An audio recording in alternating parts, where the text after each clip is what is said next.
Hi, it's Dr. Rob with another one of my Dr. Rob's perspectives, dealing with the reality of staying healthy these days.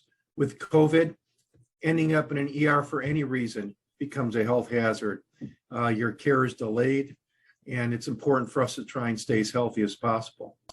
Well, what's the number one cause of unintentional injuries that lead to death in the world?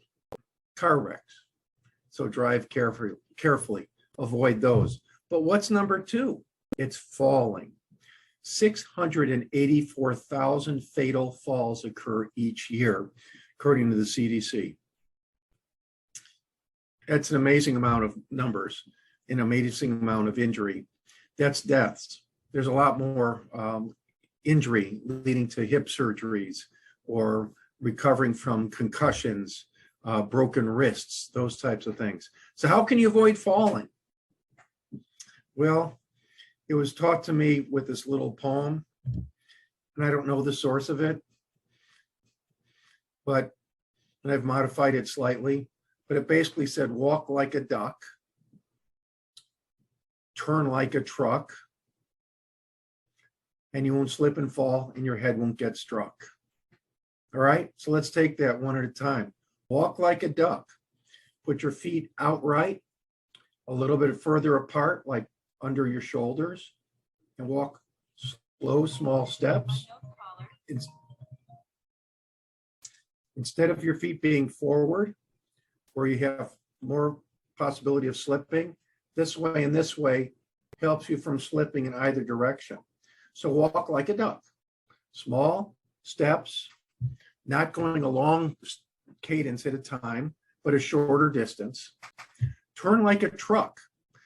Well, when a truck turns, it doesn't do a sharp, sudden turn.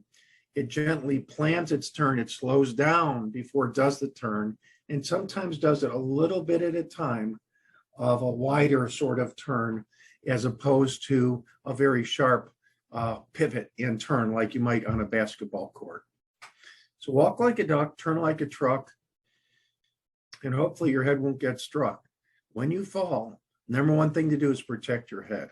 Even if you have to put your hands in front of you, even if you have to slide to your side as you're falling, even if you have to drop onto your buttocks or back, hitting your head can be an immediately fatal thing with a neck injury or bleed in the head, especially if you're on blood thinners like many of us are. And number one easy way is to avoid the hazards of a fall. If it's icy, try not to go out. If there's snow-covered areas, try to, if you must go out, make sure it's after they've shoveled. Go with some walking sticks or a cane, hold someone's arm, take it slow. Look for any sort of trip hazards. Sometimes walking on the grass with the friction of the depth of the snow is better than walking on a slippery sidewalk. If you're outside, you must do that. The other thing I want you to think about is trip hazards in your house. Are the throw rugs that are on the floor where you wipe your feet, or at the bottom of the stairs? Those things need to be firmly attached to the floor, or they need to not be there.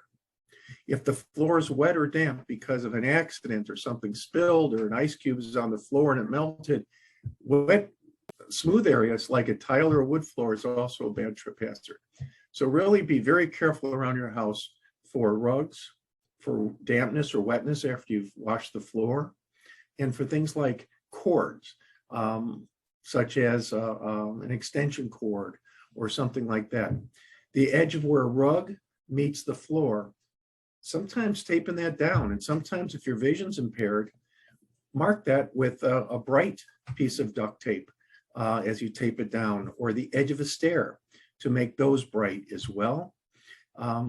And finally, if you're like me and you've just inherited a couple grandchildren, been blessed, you realize that the entire floor within minutes is covered with things the size of a Lego on up to a stuffed animal that you weren't expecting. So walk like a duck, turn like a truck, be careful so your head doesn't get struck, and then be vigilant for other trip hazards and fall hazards. Okay, that's Dr. Rob's perspective today. Walk upright and enjoy the day.